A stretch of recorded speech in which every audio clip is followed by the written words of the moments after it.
Meanwhile, we've got new information today after those federal raids busted street vendors in Chinatown. 9 immigrants were arrested during the chaotic scene that played out on Canal yesterday. It was around this time.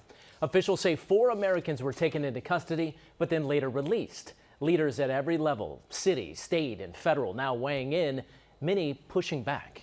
In fact, New York Attorney General Letitia James late today launched an online portal encouraging people to upload videos and photos of any ICE activity.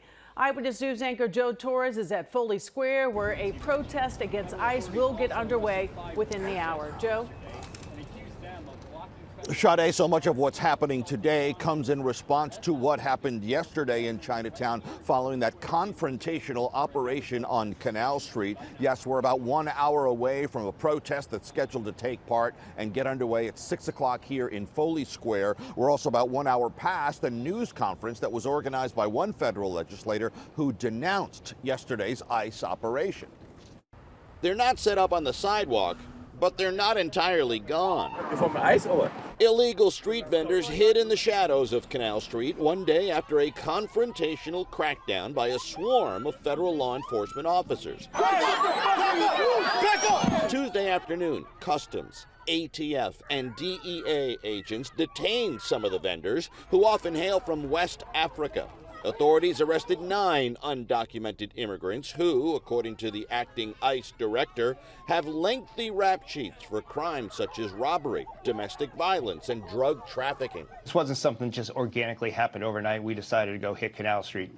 With any criminal investigation, you have to build up intelligence. You have to work with sources. But did social media influencers provide the intelligence and serve as the sources for federal investigators? Supporters of President Trump and his hardline approach on undocumented immigrants recently posted videos of Chinatown's illegal street vendors.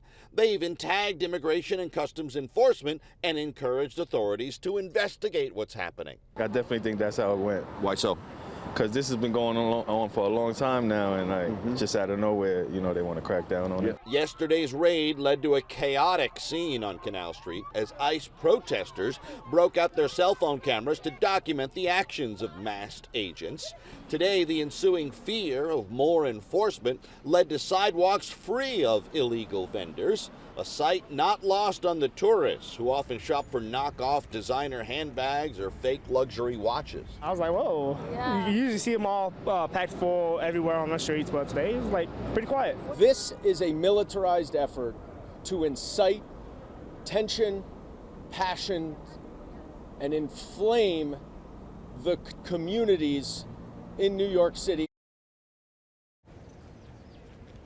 Now, Congressman Goldman also pointed out that it wasn't just undocumented immigrants arrested yesterday by ICE. He said 4 U.S. citizens were also taken into custody and held overnight around the corner at 26 Federal Plaza. Those family members of the loved ones that were locked up didn't know where they were.